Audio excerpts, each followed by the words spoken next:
let's break the mold. Chasing the stories yet untold. Passion ignites like a blazing fire. Knowledge takes us higher, higher. Out of the box where the wild ones play, we see the game in a whole new way. Living loud, hearts in motion. Sports with soul, pure devotion. The field's alive with endless dreams. We're more than stats, we're the in-between. A slam dunk thought, a touchdown mind. Out of the box every time. No limits, no change, no walls to climb. We're rewriting the rules in real time. Out of the box where the wild ones play, we see the game in a whole new way. Living loud, hearts in motion. Sports with soul, pure devotion.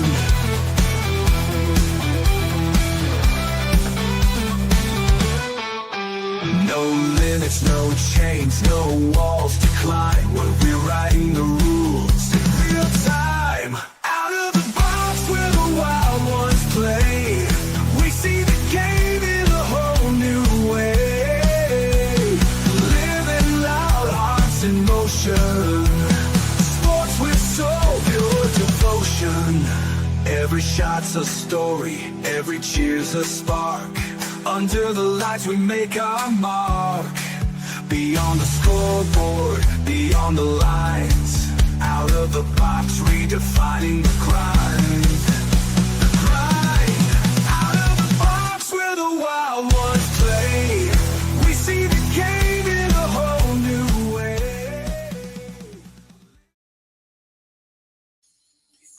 Hey, what is going on, everybody? You already know. It is Wednesday night. It is 9:30. It is prime time. It is live, Cowboys Weekly. My name is Paul Spencer. I'm half of the program. Unfortunately, my other half, Eddie Prather, is in the ER tonight. I think he got a little food poisoning, or he just doesn't want to admit that the Cowboys gave him some bad mojo, whatever you want to call it. But Eddie, hope you get better tonight, brother. Prayers are with you. Hopefully it's just get it all out, vomit it out, get it all out, just like we want to do with the Cowboys game last week. But hey, it's Cowboys Weekly. My name is Paul Spencer on YouTube, Facebook, Twitch, and Twitter. Hey, what we're gonna do tonight? We're just gonna have a vent-free session tonight. Well, no, we're not gonna have a vent-free session. We're just gonna vent it all out tonight. Get it all out there, because I'll tell you what. After last week's disgraceful game, it is time that we need to just vent a little bit. Just let it all out.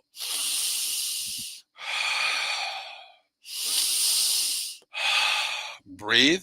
Okay, that's the only thing we can do is breathe. Okay, breathe. So let's talk about last week's game. Disgraceful, right? Disgraceful. Cowboys, to go into the game, coming off I want to say emotional, a victory versus the New York Giants, 40-37, great game there, double, basically overtime. Could have been almost double time, not thanks to Aubrey, who kicked a 65-yarder to get in overtime, and then a 45-yarder to win the game. But then we move on to, the Chicago Bears at Soldier Field here. Caleb Williams, great offensive group that they have, but Caleb Williams, their defense just gave up 52 to the Detroit Lions. We gave up 37 to the New York Giants. Is our defense really that bad? Is Chicago just that bad too? Well, going into the game here, let's talk about this really quick. We're not going to spend so much time on that game there, because we do have another game I do want to talk about. Probably we thought last week was bad. This week could possibly be even worse. But, yeah, we'll talk about it. But, going into that game there, Dallas was minus 1.5 favorites to go in the game. Our defense looked like crap. We ended up losing the game 31-14, but there are some things I do want to talk about that game. I do want to talk about some things. Like I said, this whole episode is brought to you by breathing properly. Breathe, okay? Breathe, okay? Because I don't want everybody to lose their damn mind like I did the whole entire weekend. But think about this. The defense, did we really think we were going to look this bad? Right off the jump there, okay? It's 3rd and 8. Trayvon Diggs is playing jam coverage at the line of scrimmage. Trayvon, you can't stick anybody guarding 10 yards off the ball and making a recovery on it. You just can't. And then you press line coverage on the first set, and you give up a bomb. You lose your footing, Trayvon. Diggs. You didn't dig into the ground. You dug your hand into the ground and fell face first down to the ground and gave up 7 right away. But it only gets worse, right? It only gets worse, man. Yeah, there's so many plays that I want to talk about, but I just want to breathe a little bit, because this defense was just so bad last week. There was a couple plays I do want to talk about, okay? I do want to talk about a couple things. Donovan Wilson. It's 4th and goal. The ball is at the 8-yard line, okay? 4th and goal at the 8-yard line. The Chicago Bears line up, single back gun, 2 wide receivers to the left, 2 wide receivers to the right, a slot wide receiver, Cole Kmet. Diggs is on the right side. Don't even know who he was guarding. That's fine. He was on top of his man, I guess, as we can say he lined up there. The alignment was correct. But Caleb Williams gets the snap. Running back comes out of the backfield, goes to the left side, opposite of Donovan Wilson. Now we move forward a little bit, but then right there, Donovan Wilson, 100% assignment is Cole Kmet, the tight end coming out of the backfield, who's lined up at the line of scrimmage, not out of the backfield, number 1. He actually looks at him, presses him, puts his hand on him, and as his hand is on him, just, touching him, saying, I think you got a little stitch coming out of your jersey. They just, try to pull it off for him, basically what it looked like.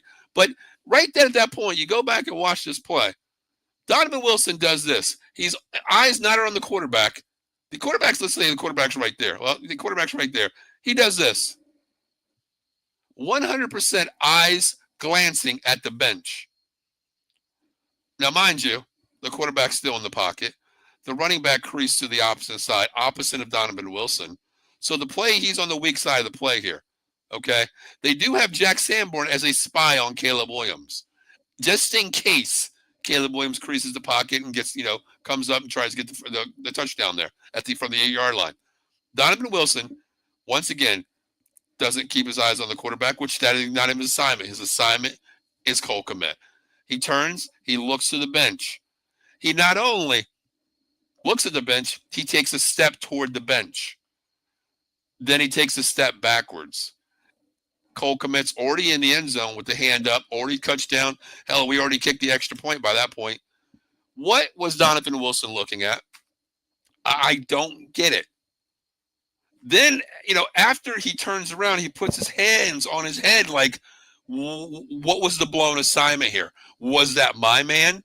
There was no safety help on that side. The safeties went to the opposite side there. Hooker was totally on the other side of the field. It was man-on-man, Cole Kmet, Diggs on his guy on the outside. Spy on Caleb Williams, which was Jack Sanborn. What the hell was Donovan Wilson looking at? Was he hungry? Did he see the hot dog vendor? Was there a hot dog out there? I haven't been in Dallas in 12 years for a game, but was the hot dog that damn good where they had some ketchup, mustard, relish, onions, whatever, sauerkraut, whatever you want to throw on that dog, whatever it was? I mean, did he see that over there? Because you guys remember that Green Bay game when Sam Darnold said when he was playing for the Jets, I see ghosts out there. They're moving so fast. Well, I mean, what the hell happened with Donovan Wilson? Number one, he looked totally off the ball, looked into the bench, and then tried to make a recovery after a second or two after, and then gets confused of what the coverage was. That's how bad this defense is. There's another play I want to talk about. Okay, fourth and seven here. In the fourth quarter. And it wasn't 4th and 7. It was 4th and 8. Once again, 4th and 8. Fourth and at the ball was at 7 or 8 yard line. It was 4th and goal. Caleb Williams has no backs in the backfield. Okay, this time Kenneth Murray's a spy on Caleb Williams just in case. We had three down rushers. Okay, that entire play there. 3 rushers. 2 ends, 1 tackle. Kenny Clark was in the middle. 2 linebackers. Kenneth Murray was on Caleb Williams, just spying him, just in case he creases outside, gets behind the hash marks, gets the ball out. He has him. Hopefully a one-on-one. So we had 1 more linebacker. So that's 3, that's 4, and that's 5. So that means 6 DBs are in the game at this time. You have 4 wide receivers. Cole Kmet was also in the game. So you have 3 wide receivers, 1 tight end, 4 wide receivers, let's say. So what's the rules of engagement here? It's 4th and goal. The object is just to keep them out of the end zone, right? They can't get a first down here. So the clear fundamental aspect of this game is just nothing behind you in the end zone, right? Nothing behind you in the end zone. Anything in front of the end zone is totally fine. You're not going to get a first down, right? That's the objective here. So why do we have 6 players playing outside the end zone from the goal line to the 5-yard line? 6 DBs doing this. Your safeties at least play in the back end, right? Play a zone coverage, not man on man. 6 DBs versus 4 wide receivers. And you played zone, but it wasn't a quarter zone. It was a man-to-man zone because all the safeties and all the DBs were inside from the goal line to the 5-yard line. How does your wide receiver get behind you and score a touchdown? That's my question. What is the assignment for the Dallas Cowboys defense? Is there a assignment? Is there a scheme? Is there a fundamental aspect of what the hell we're being coached on the football field? What is it? But the crazy thing is you go back and watch that play, it wasn't just 1 wide receiver open in the end zone. It was 1 coming from the right and then 1 coming from the left. How do you have 6 DBs in the game, 4 wide receivers, and you're playing either a zone, especially it's worse if it's a zone, that 2 wide receivers get behind you and score you in the end zone? That is a question mark. What you do on a practice field, what you do in a game situation. God, I can only imagine what this Cowboys defense is doing in practice. As you see the overlay here, it says, well, we suck, and that's the truth. I'm not one of the Cowboy fans that come on here. I see a lot of podcasts out there say, it's going to be okay. It's going to be okay. It's only week 3. It's okay. We're hurt. We're injured. It's okay. Once we get healthy, we'll be okay. No, see, I'm not like that. Every other team in this NFL league has injuries. They compensate. If you have 2 corners down, you know what? You bring the safety down and you help that side out. Dallas doesn't do that. This is week 3. You play the Eagles great week 1, but you know what? That was like a preseason game number 1, okay? That has no measuring on this game at all. Week 2, you get basically almost blown out on the defense side of the ball, okay?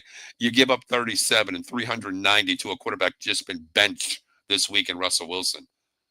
Week 3, you think you might right the ship and play some defense, right? You go back and watch some game film, and what do? You say, hey, we got to get better on that defense side of the ball. We have to. We can't give up 37. The Bears have more weapons than the Giants do, if you think about this, okay? They have some great wide receivers out there. But the thing is this, Eberflus, I don't know what the hell you were doing, what game film you watched from week 2 to going into week 3. But you know what? You got worse. You got worse. You got Diggs playing press coverage, getting beat off the ball. You get beat on a flea flicker. No assignment football at all, number 1. It's just totally bad. You got Donovan Wilson on the field freaking seeing ghosts, who puts a hand on the wide receiver and looks in the backfield, not at the running back, not at the quarterback, because the running back is on the opposite side of the field as he went across the field there, and he's looking into the bench there. Like, what did you see? Was your mom out there saying, hey, Donovan, baby, you're good. Come on, make the tackle. What the hell were you looking at, number 1? That's the damn issue with this Dallas Cowboy team. That's the issue, okay? I did a post-game show. I was only going to go 15 minutes. But by the end of that show, I needed freaking Dr. Phil to help me out. And that probably wouldn't even help me out. But this defense is just so bad. As you see on the screen, 31-14. Diggs, cut his ass. Cut his ass. I've been saying this for 2 years. one great year. Everybody heard the song by, the group Milli Vanilli.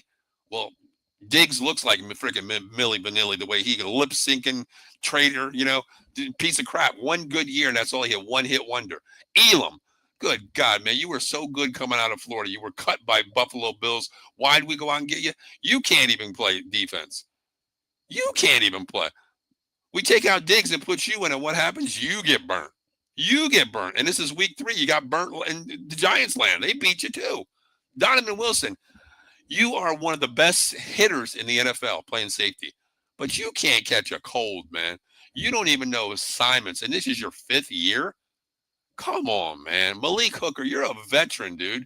I think you might be, 1 year younger than me at 53, the way you look out there. Your mind's gone. You can't play defense. Your assignments are gone. You're blown. You don't know what their linebackers are doing. There's no communication on this side of the ball. There's nothing. Nothing at all. And it all falls down to that guy right there. Fire Matt Eberflus. You have to. I don't care if you were a head coach, you got walked out of Chicago. I don't care who you are, what you're about, because what you have on defense, it doesn't relate to this team. It does not. It's the same damn team that we've had the last 3 years, and we've had a nice defense. You come over, you don't even teach assignment football. Your linebackers do not talk to your safeties. Your safeties are completely lost with your linebackers. It shows exactly how the way this defense plays. Like I said earlier, that play, 4th and goal there. 4th and goal. 2 wide receivers get behind you when you have 6 DBs versus 4 wide receivers. What are you playing? Are you playing a zone? Are you playing man-to-man? God, please just tell me you were playing man-to-man with 2 safeties coming up. Because if you're playing zone with 6 DBs versus 4 wide receivers on 4th and goal and 2 wide receivers get behind you for a touchdown, what in the hell are you coaching in practice? Fire Matt Eberflus. You have to. I don't care. This guy is bad. We are the 2nd worst defense in the league, and we're only in week 3. Caleb Williams looked like a freaking MVP. Number 1, the pass rush. And I don't want to hear Micah Parsons would have made a difference, okay? Because he you know what? He'll get a pass rush. I get that. But this DB situation, corners, safeties are so bad. They are the worst in the NFL. The worst. The only saving grace is we get one guy back this week. Jerron Bland is scheduled to come back. He's ahead of schedule. But you know what? Can he make a difference when you have 2 complete idiots in the back end? Honestly, think about it. Eberflus needs to go. Eberflus needs to go. There's no communication on this defense. How do you not line up? And the worst, it gets worse when there's motion. It gets worse, man. It gets worse when there's motion. Every time someone comes in motion, and it was with the Giants game as well. Every time there's coming in motion there. And you know what? I don't put any blame on Kenneth Murray. He's the first-year signal caller. He's playing good. He's gotten great tackles. Last game he had, 6 tackles, 3 solos. Can't fight about that. Jack Bourne, 7 tackles, 3 solos as well. I'm not going to fight about the linebackers. But there's got to be a communication where, isn't Kenneth Murray saying, okay, we're calling the play here. We're calling it. But when there's motion, it gets worse because the DBs are completely playing a different game. The linebackers might be in a 4-3 set, coming with a line outside a Mike linebacker blitz or something. But the back end doesn't relay the information saying, I guess we're playing man-on-man or quarters. I don't know what we're playing. I guess you're supposed to roll out here. You're rolling out there. I got him a blown assignment. That's what the Dallas Cowboys are playing on defense. That's what they're doing. And there's only one person you can blame. That is the head. That's not the head coach. It does fall on a shot. He does. But Eberflus is the worst DC I've ever seen. Week 3, and you still haven't wrote the ship yet. You haven't. You haven't. Michael Papernick checking in. He's like, there is always next inning. Michael, there is always next inning. You're right. But, Michael, I've been waiting for, God, man, since late 90s, man. Late 90s. I mean, the quest of 6, has been for 30. This is the 30-year anniversary. Yeah, we've won, division titles. Haven't won a conference title. Haven't been to the Super Bowl. Hell, we haven't even snipped the second round of the playoffs, man. That's bad. You got these, these teams out there in their first, second years. They're progressing. We're degressing. It's not all because the Micah Parsons trade. It's definitely not, man. We'll know what the Parsons trade does to us. Not we're playing this week. That's not even what I'm close to talking about. What I'm talking about is we'll know what Green Bay got out of this trade. $45 million a year from Micah Parsons. Hey, he is what he is, man. He's a generational player. Hell, I just don't think anybody's worth $45 million. Not even a quarterback, man. You play this game to love the game, not to play to get money and just eat filet mignon times 5 every night, man. You know, it's not what it's about. But what I'm thinking is the Cowboys have 2 years to get this right. 2 first-round picks next year from the Green Bay Packers, from 26 and 27. That's going to tell us what we do with that. What do we need? We don't know for next year. We'll at the end of this year we'll regroup and we'll make that a judgment of what we need. Right now, my God, man, can we go out and get right now 2 starting corners in this league? And I'm not talking, get rid of Bland. Bland is solid. What am I going to see from him coming up this week, coming off an injury? Hobbled. Hey, he's a gamer, man. He's coming back earlier than thought of. Right now there's 80% chance that he will be starting this week opposite, of Diggs. But what's Diggs going to give you? Another blown assignment, another blow by, another look into the backfield, getting burnt as well. That's what we're going to see again from Diggs. But it doesn't really help you because you have 2 bad safeties in the back there as well. Donovan Wilson, Malik Hooker. They get lost too. You can always compensate for a bad corner. If Deron Bland, had a bad game, then Eberflus should roll a safety over to his side to help that side out a little bit. But we can't do that because our safeties are just about as bad as our corner is. And I'm talking Diggs and I'm talking Elam, number 1. Hell, Reddy Stewart played a better game than freaking Elam and Diggs last week. And he's only been with the team 4 weeks total. Trezeki Bridges played a hell of a game as well. Got burnt on 1 inside slant, but he recovered. He's playing better than Elam. He's playing better than Diggs on a minimum contract that's only been here as preseason started. This defense is just so bad. It really is so bad. On the offensive side of the ball, man, congratulations to Jake Ferguson, man. Jake Ferguson, my God, career day, 13 catches, 82 yards, nothing long, 14 targets, 1 drop ball, long of 12. Not bad. I mean, moving the sticks as a tight end. Safety blanket was there. George Pickens, 5 for 68, 1 TD. Kavontae Turpin, 2 for 64. That one big hit they took down the sideline was an incredible hit. Got back up, waved it off, took a play off, but came back in. The kid, man, he can show you what he has. Kavontae Turpin out there. But you got to get him more involved, man. You got to get him more involved. You have to. You have to get him more involved. I'm tired of the window dressing of Kavontae Turpin and crawling across on a jet sweep. Show it once, give it to him, come back with it, and then you know what? Before he comes to the slot there, make him go right behind the tight end, get behind the second level. This is what I need to see, a little bit more innovative. The running game is there. Javonte Williams, man, he's been running the ball like crazy. 10 carries, 76 yards, long of 22. He's showing, man. I wasn't happy about Javonte Williams. I really wasn't coming into the league, from Denver to come over. But he's showing me. He's opened my eyes, man. I give it to him. And that's the one thing I give a shot. He is running the ball. We were 3rd in the league last year and on the bottom stick of there, getting the ball, running the ball. This year, 20 carries, 121. Even Miles Sanders, man, 9 carries, 41 yards. Kavontae on the jet sweep, 1 carry, 4 yards. It's bad, man. It's bad. Joe Sullivan hosts the Sully Squad every Monday night, 6 p.m. Make sure you check them out for all your Philadelphia talk sports out there. Hey, Paul Ferguson definitely was a bright spot. Joe, he was the bright spot. That's it. I mean, 13 catches, 82 yards. I mean, he was a security blanket, basically caught anything in his radius out there. But this offense needs to get innovative too. The running game is there, but why are we struggling? The offensive line, there wasn't sacks. There's not a lot of sacks given up in this team. The offensive line, yeah, they got banged up in Chicago. We already lost BB, and now we just lost a Tyler Booker to the IR with his ankle. But still, they played a great game. They played great. Dak had time in the pocket to get the ball out. Do you give more credit to the Chicago DBs? The Chicago DBs, I'll tell you what, they were injured. They lost Jalen Johnson, their number 1 corner. He was out of the game, but still, they found a way to shut it all down. You think about it. Nick McLeod played a great game. Dominic Robinson on the defense tackle played a great game. These guys step up to the plate and get to the ball. Do you give more credit to Chicago Bears, or you just give the thumbs down to the Dallas Cowboy defense? I don't know what it is right now. I know we can score points, but here's the thing. When your defense plays that bad, the offense has 1 3 and out. It falls down the ship, man. From the captain all the way down. It's just so bad with this team. It's so bad. You know, I tell you who played one hell of a game for Chicago Bears, man. I mean, I'll tell you what. Tremaine Edwards played one hell of a game. 15 tackles, 6 solos, and even Noah Sewell, a linebacker. These two linebackers were getting after the ball. Getting after the ball. Between those two guys, there was 26 tackles, 12 solo tackles for the Chicago Bears. That's something at linebacker, man. And I know Dallas Cowboys are banged up, man. I know that. You got a first-year signature caller in Kenneth Murray.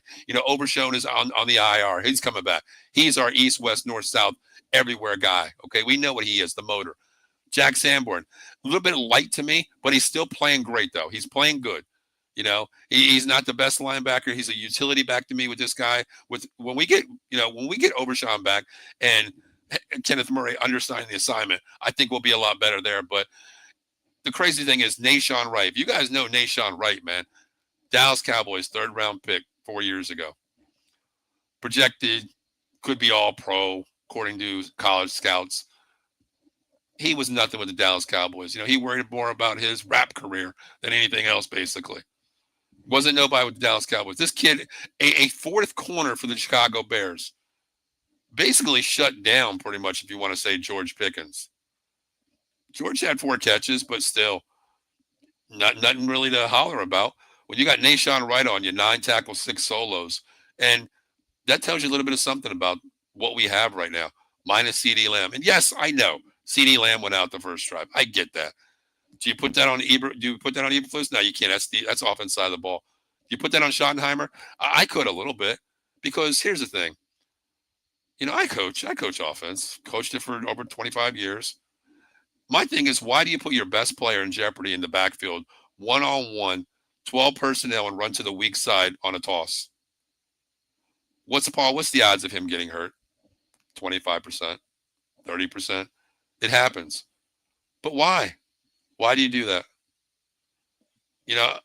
I said to a friend a couple of days ago, when you got George Pickens, I'm going to say elite wide receiver for us. Look at the Eagles. They have Devontae Smith. This is like putting Devontae Smith, a little bit larger size Devontae Smith in the backfield, and running him out there when you have another opposite wide receiver of A.J. Brown. You have a Goddard out there, right? We have Ferguson out there. I'm not comparing, Javonte Williams and Saquon Barkley. But why do you put CeeDee Lamb in the backfield and run him on a little toss out there, especially to the weak side? And I know people are going to say, well, it's only 25% possibility of him getting hurt, right? I don't care. You don't do that to your best player, man. You need him an entire game, because you're going to target him 8 to 9 times per game, 6 to 8 catches per game, 100 yards possibly, easy, 1 touchdown per game. Why? You want to put somebody in the backfield, you know what? Put someone different back there. You got 2 running backs out there. What about Jaden Blue coming back hopefully this week? I hear he's out.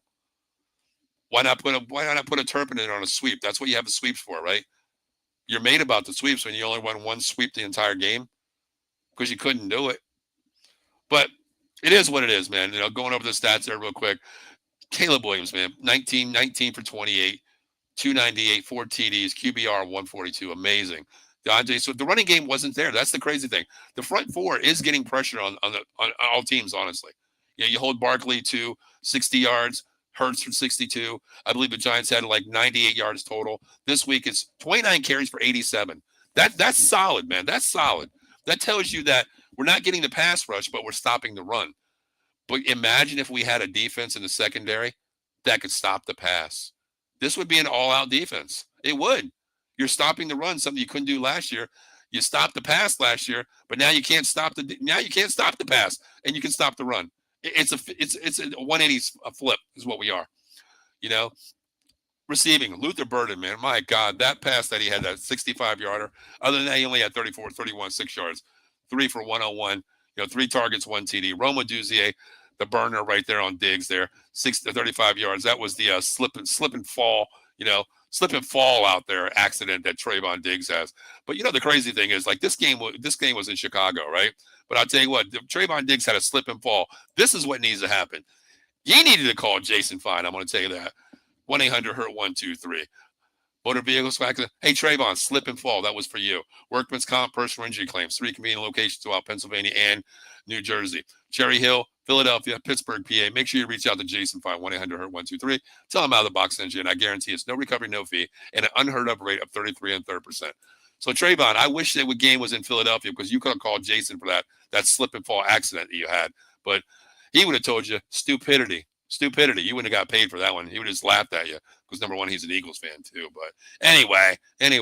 But guys, I want to move on. I want to talk about the Dallas Cowboy offense real quick. I want to give some shout outs. Like I said, to Ferguson, hell of a game, 13 for 82. Career day on catches for him. Not the yardage, but catch wise, he was there. George Pickens, 5 for 68. Cavante Turpin, 2 for 64. Tolbert had 3 for 24. Flournoy was a sighting, 2 for 21.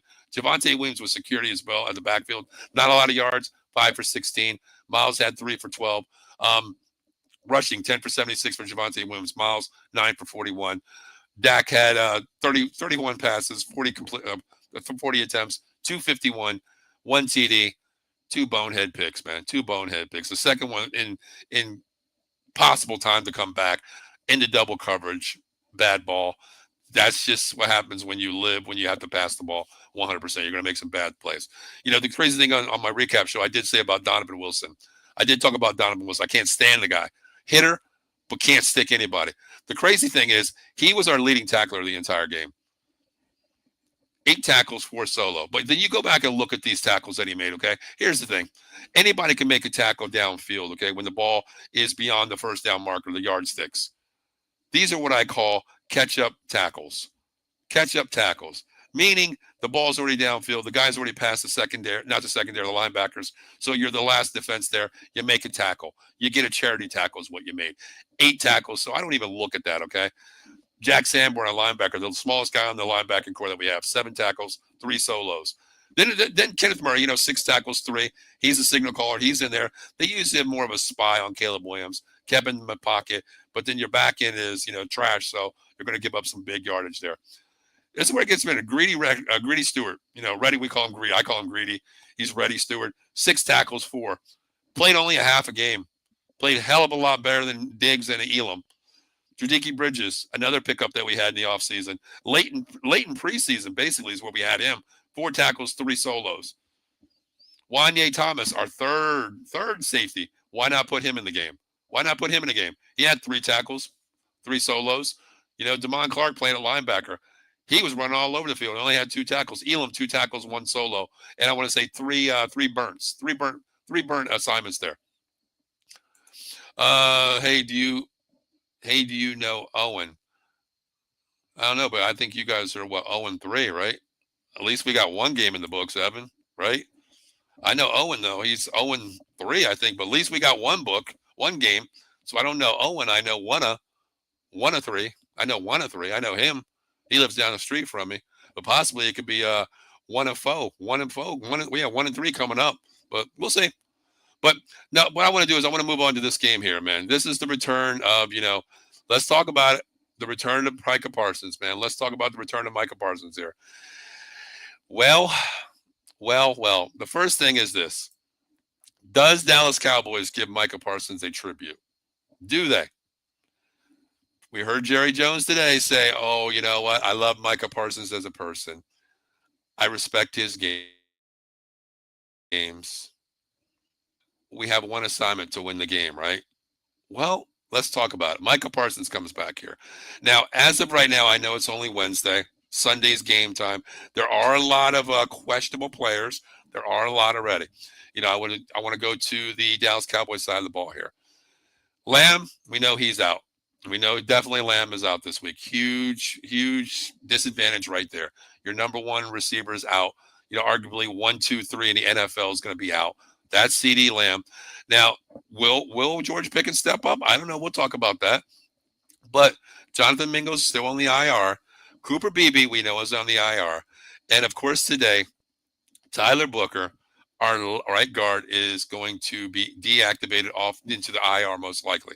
He'll be out with an ankle injury, high ankle sprain. That's possibly 3 to 4 weeks, possibly. So it definitely should put him on the IR as of now. Now, that's just on the off side of the ball. Deep inside of the ball, already questionable.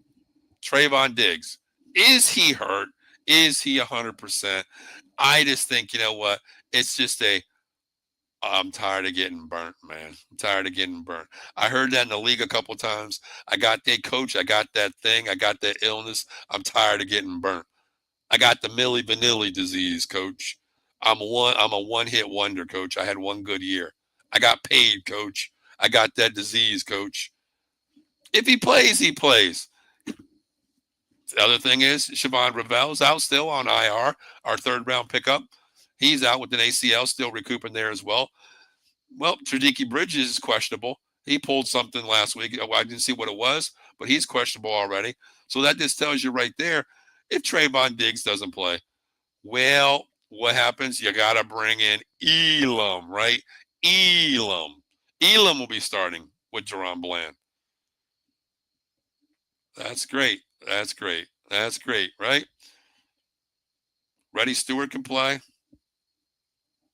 All right, whatever. But then you go to the Green Bay Packers here. Now, they do have a lot of questionable players this week, okay? Josh Jacobs is questionable. You have Tucker Kraft, a tight end, who's questionable. Rashard Walker, questionable.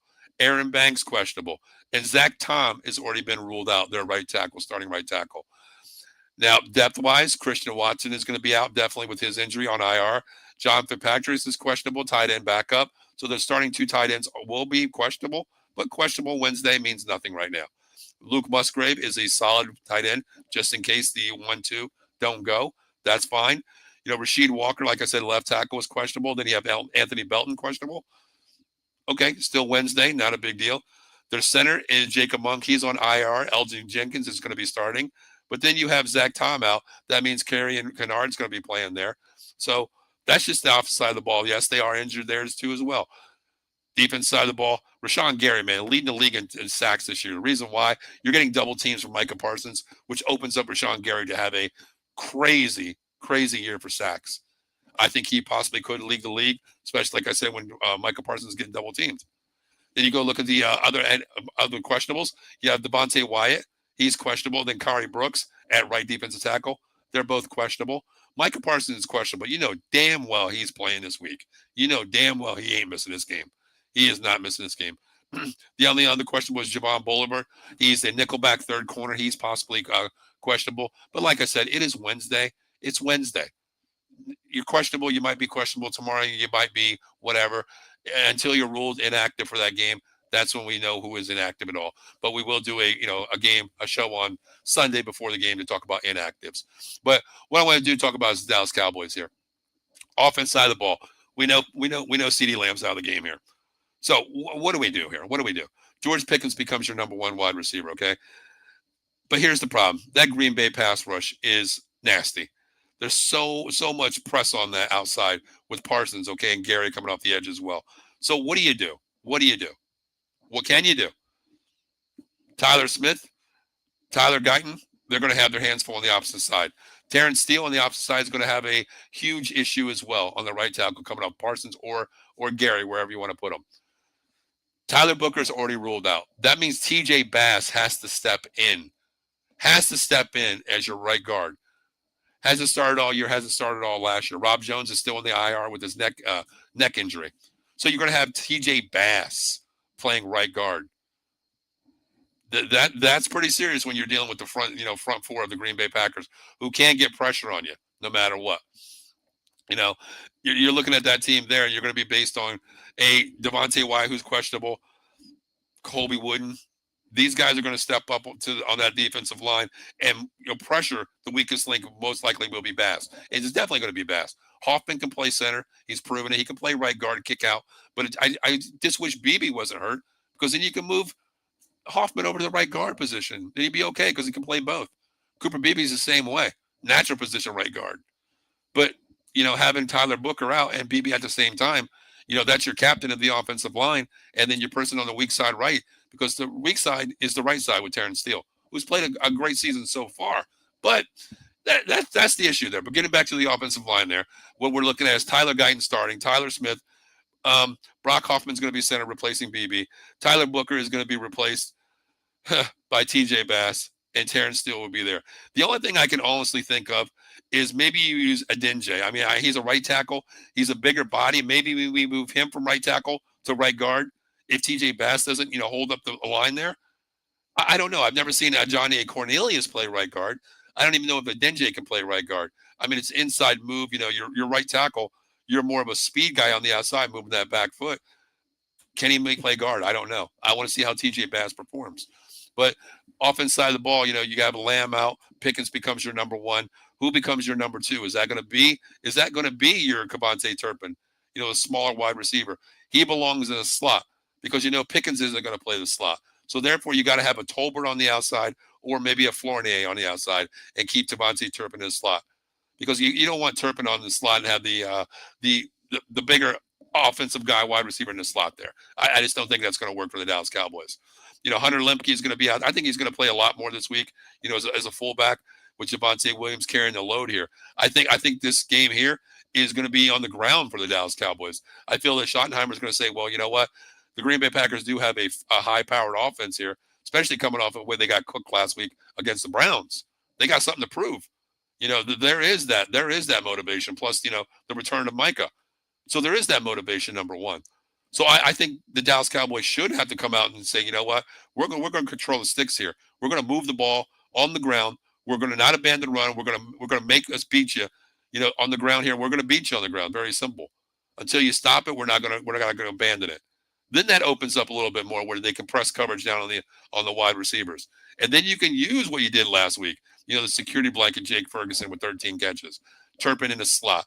Because I think they're going to try to take away Pickens, which, leaves us to either Jalen Tolbert, maybe, Ryan Fournier, two okay wide receivers, but nothing solid. But I think this is going to be a ground game because you look at that defensive personnel on the front seven for the Green Bay Packers, they're stout. Even though, even though they didn't win last week, I'll tell you what, Rashawn Gary's leading the league in sacks. That's the reason why, because they have Micah Parsons on the edge there. He's getting all the double teams, so that's leaving Gary wide open. Then you look at their linebackers. Their linebackers are no slouches either. I like their linebackers as well. Man, Edgerrin Cooper, I wanted him for the Dallas Cowboys 2 years ago out of Texas. I love that kid. Quay Walker, Isaiah McDuffie, they're strong. They're strong. They're solid. Their front seven is good. Of course, they do have the right tackle on right defensive end. Right defensive end questionable, but it's only Wednesday. Then you look at their back end. I like Cassia. I can't see his first name. Cassia Nixon. I like him as well. Solid guy. Carrington Valentine, a younger guy, is playing lights out too. Not giving up long balls. But the crazy thing is with this team here, what we don't have, our corners are pretty much exactly the same as they have, okay? Solid guys, upfront guys. But the problem is we don't have the back end that they do. Xavier McKinney is a solid safety for the Green Bay Packers. Evan Williams, same way. Solid. Fundamental ball. They're on the same page with the linebackers. They're on the same page with the corners. They know there's assignments that are being said, there's assignments being done, and there's assignments being executed. They know what the coverage is. You look at this team, and even with their motion, they're already pointing. They're already pointing. I got him. You got him. He comes out of the slot. I got him. He crosses. You got him. He comes. You pass off. They know the assignments. Dallas, they get up to the line of scrimmage. It's just an all-out, I don't know what the hell to do. Missed assignments, unknown assignments, pure deer in headlights. Passing off wide receivers. Do you have him? I thought you had him. Do I have the underneath route? No, you got the deep route. Oh, I have the under route. I have the mid route. Who has this? Are we in zone? Are we on man? What are we doing? Are we pressing? Are we backing out? What are we doing? Green Bay has the advantage on both sides of the ball here, of course. Okay, and I haven't even talking about the defense side of the Dallas Cowboys versus the offense side of the Green Bay Packers. Where do you hold the advantage there? Okay, well, right now I give it to the Green Bay Packers as well. CD minus CD Lamb, of course. Just based on what we have right now. Our 4-3 defense. Sam Williams on the outside. Kenny Clark has been playing okay. Odighizuwa is there next to him. Dante Fowler as well. Our front four is good. The only thing I like to see is a little bit more pressure, of course. Well, we had Micah, we had pressure, right? But you can't afford $50 million a year. You really can't. especially with what we have coming up with the back end issues. Some players now to get paid next year, but our linebackers, man, our linebackers have been playing okay. I won't discredit them. You have Damon Clark, who stepped up, playing pretty good. Jack Sanborn, who's solid. Kenneth Murray, solid as well. But the back end is where it gets interesting. Like I said, Keelam, Kair Elam, and Trayvon Diggs. Thank God Deron Bland comes back this week, guys. Thank God. Hopefully he comes back this week. Will he make a huge difference? I don't know. They're gonna. To me, Matt LaFleur is a smart coach. He's going to attack the injured guy. If Diggs plays and Bland plays, that's two hobbled corners that we have. A hobbled Bland is a lot better than a 100% Diggs right now. So to me, what I'm doing is I'm attacking first set. I'm attacking Bland, see what he's made about. Even if it's a decoy route, I'm running him deep just to see what he can do on that leg. Coming back from injury. The next play, hey, if he's cool, you know what? We got the opposite side of the ball. I'm going to test Diggs out. I'm going to give him a little shoulder shake, see what he does. See if he has to call Jason Fine for the slip and fall again. That's what I want to see. Take him deep on the next play. Even if it's a decoy, take him deep. See what happens. Make them know that, what, we're going to pick on them all day long. So linebackers are okay. Safeties, corners, Wilson, Hooker. It's just so bad for us. But, you mentioned the Green Bay Packers offense. Jordan Love. Of course, they're coming off a loss last week. Josh Jacobs is actually, questionable. But like I said, it's Wednesday, man. It's Wednesday. You're going to hold people out of practice, of course. Thursday, they'll be limited. Friday, they'll be a full practice. Saturday, they'll be questionable. Sunday, you're playing. Very simple. Jordan Love at quarterback. Josh Jacobs. Wide receivers. Matthew Golden. Romeo Dobbs. Devayan Wicks. It's all around speed on this team. I mean, Matthew Golden's a burner. Romeo Dobbs is a burner. Wicks is a burner. And then you got Tucker Kraft at tight end. Questionable if he plays, he plays. John Fitzpatrick. Luke Musgrave, another guy out of Iowa. A solid tight end. The offense, the front seven is just great for the offense side of the ball for them. Rasheed Walker for playing defensive tackle as well. He's solid. Aaron Banks, Eldon Jenkins, Zine Ryan, Zach Tom is going to be out. Kerryon Kennard will be starting for him. But can the Dallas Cowboys get pressure on Jordan Love? They have to. You look at the Cleveland Browns. Solid defense, got pressure on Jordan Love, made him a little bit, out of the ordinary what he did. But who has the advantage this week? Who has the advantage this week? I don't know. I mean, to me, I think Dallas can be okay on offense. I think what you're going to have to do is going to be, to me, my keys would be a lot of slip screens, and it's going to be the Parsons side, honestly. I think you see a lot of 12 personnel, a lot of running game from Williams and Sanders this week. I think there's going to be a lot of Hunter Lepke in the backfield, too, not carrying the ball, but as an extra blocker up the middle there. And what I feel, too, is the left side on Parsons' side is our strongest side. Tyler Guyton, Parsons know all about him. Parsons know all about Tyler Smith, just in case he wants to run a stunt inside. But I'm worried about, that help out. Can somebody get a chip on him? Because our wide receivers, honestly, cannot get chips. Pickens, you're not going to give a chip on Parsons. Turpin, if Parsons even comes near Turpin could be like one of our, a Brandon Aubrey field goals. He could be, punted all the way from the 50 and make it, into a successful field goal. That's how Parsons can knock him out. Fournier's, same way. Tolbert's the same way. So to me, what I'm going to see is I'm going to see a lot of 12 personnel with, I'm going to say Shoemaker is going to be on that left side next to Guyton a lot. And I think Ferguson's going to be on the opposite side in the slot, as a pass catcher.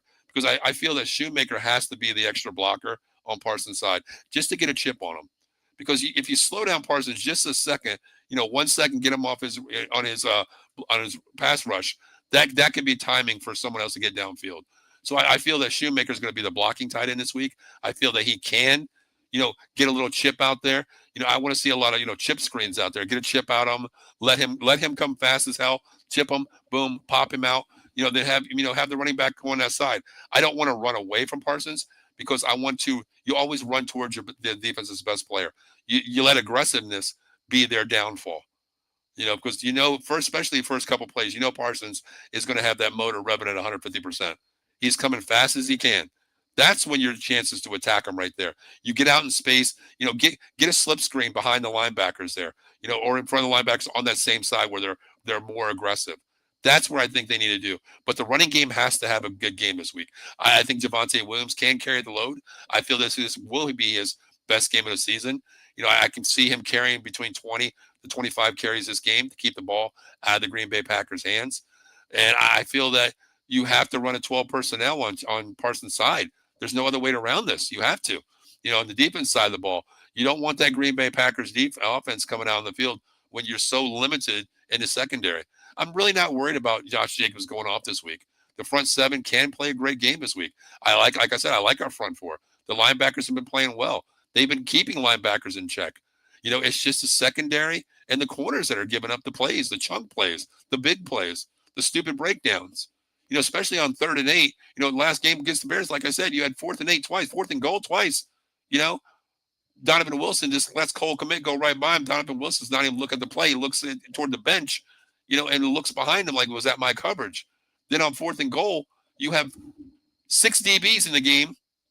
6 DBs in the game with 4 wide receivers for the Bears, and it's 4th and goal. The obvious thing here is to keep them out of the end zone, right? They can't get a first down. You're a ball on a turnover right away. But what do? You let 2 Chicago Bears get behind you. 2. And the crazy thing is you're playing a zone, too. You're playing zone. You were playing zone. That's the craziest part about the now situation. It's just ridiculousness is what we do, But, hey, it is what it is, right? It is what it is. But, here's where we're at now. I'm still in the Matt Eberflus, fire Eberflus situation. But is that going to make a difference this year? Honestly, it's not. Same personnel. What do you do? What do you do? What do you do? Honestly, what do you do? I mean, who knows? Who knows? Dallas Cowboys, do they go 1-3? The Philadelphia Eagles have a tough game against Tampa Bay this week. The Giants just made a transition change to Jackson Dart. They're at home, game 1 here for Jackson Dart. Who knows? Who knows? You can't go 1-3 in this division, right? But there's always that bright side of the fence, man. Think about this. Green Bay, we have their 2 first-round picks in the next 2 years, right? They're a playoff team. We know that. Even without Micah, they were a playoff team. They're 2-1. What if it's a mid-range pick? If Dallas, Dallas is that bad. Let's say we win 6 games this year. That might be a ceiling for us, honestly, the way the defense is playing. We do get players back. I get that. Could help us. Offense side of the ball, we need Lamb 100%. It shows, right? So I'm kind of curious what this offense is going to look like this week, especially when you play a high-powered offense. You have to run the ball, move the sticks, keep Green Bay off the field, right? So I'm curious to see that. But you know what? Hey, if we win this game, we win this game. But, the line right now is 7.5 to the Green Bay Packers. 7.5. I think that line is okay because, to me, there's a lot of hype, a lot of situation with the Micah Parsons here. So I'm not going to be the guy that says the Cowboys will win this game. I don't think they will. I don't think they can. But here's the deal.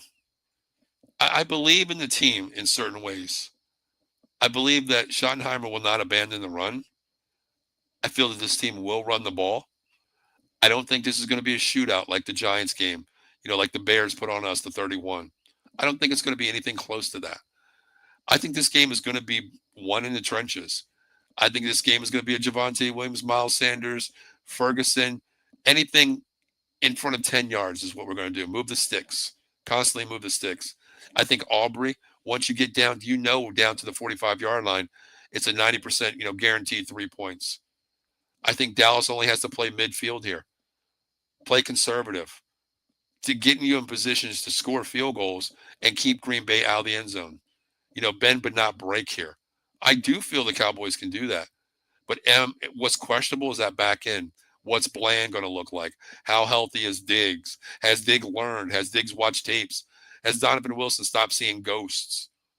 Has Malik Hooker actually, being a veteran, understand scheme and take leadership and veteran presence in the locker room, telling the defense in the film room, we need communication. You're saying this, I'm saying that. We need to be on the same page.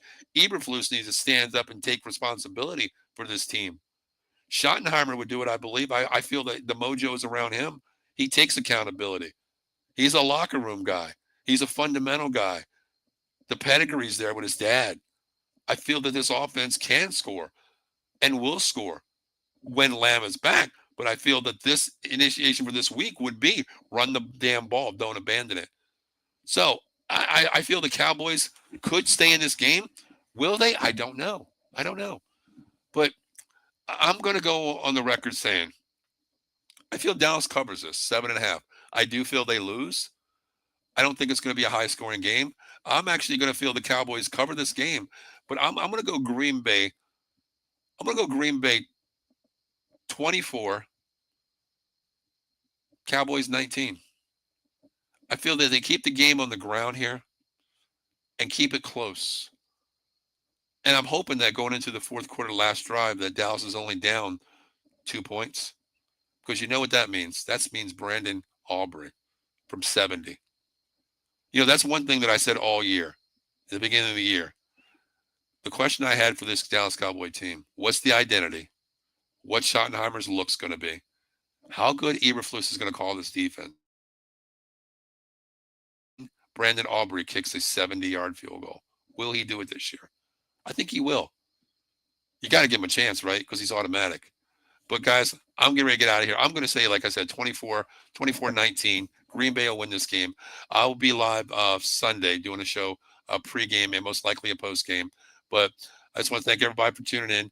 Now, tomorrow night, we do have a NFL Weekly Talk with myself and Dan tomorrow night, Thursday, 6 p.m., where we go around the entire league, talk about all games, and recap key games as well. Friday, College Football Frenzy. Myself and Eddie will be on, giving you all the top 25 games this week, our predictions, our outlooks on each team as well. And, guys, if you don't know me, I'm a huge Notre Dame fan. Big game coming up this week as well. We have Arkansas, Notre Dame, Golden Dome podcast, Golden Dome Hour, actually, is going to be on every Saturday, 11 a.m. and 30 minutes after the game for each post-game show. Monday, like I said, Philadelphia, we have you covered as well. Even though we're Cowboys, we do have a Philadelphia show. The Sully Squad gives you all Philadelphia sports as well out there. And tomorrow night, I will be on as well, giving you my take of the Thursday night game. Oh, boy, what a hell of a game, huh? What a hell of a game on a Thursday night, right? Well, at least it's football, right? At least it's football. So join me at 7:30 tomorrow night as we pregame the Thursday night football game as well, guys. So, guys, I'm going to get out of here. I appreciate everybody tuning in. It means the world to me. Make sure you follow Out of the Box Sports Entertainment, Facebook, YouTube, Twitch, Twitter. We really appreciate it. If you want to start your own show, let us reach out to one of us here on our network. My name is Paul Spencer. You can reach me out at 215, Paul Spencer 215 at iCloud for any information. We can get you started as well. And make sure you please follow us on Facebook, YouTube, Twitch, Twitter, and even Instagram and TikTok as well. 7 days a week live streaming. And guys, last but not least, if you got an energy drink drinker out there, try it out. www.gg. And the discount code is the Bat Cave. Ken Fry is one of our hosts who does the Raiders, Silver and Black, Kings, and as well as the Mets. He drinks it. He abides by. He loves this stuff. He says it doesn't give you the jitters. I've never tried a energy drink in my life, so I don't know about it. But based on Ken's words, if you want an energy drink with no jitters, reach out to the www.gg energy drink out there and grab a craze, grab one, whatever you want to do. So, guys, my name is Paul Spencer. I am going to get out of here. I am going to go walk my dog and see if I can find that number to Dr. Phil this week, because I might need it, after this week's game, because it could get ugly very fast, but hopefully it won't. So, guys, I am going to get out of here. My name is Paul Spencer, and this is Cowboys Weekly on Facebook, YouTube, Twitch, and the Twitter. So until then, I'll see you else. And everybody, Cowboy Nation, stay strong. As Mike Parsons said earlier, there's always next year, right? There's always next year. So until then, everybody, have a great week.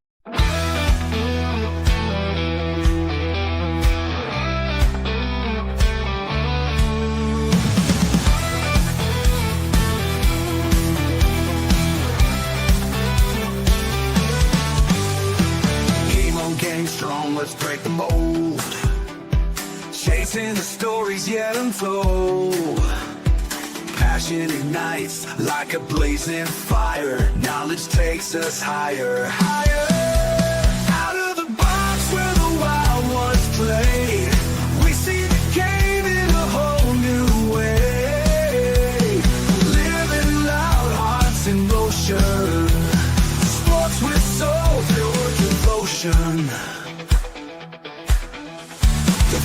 us alive with endless dreams. We're more than stats, we're the in-between. A slam dunk thought, a touchdown mind, out of the box every time.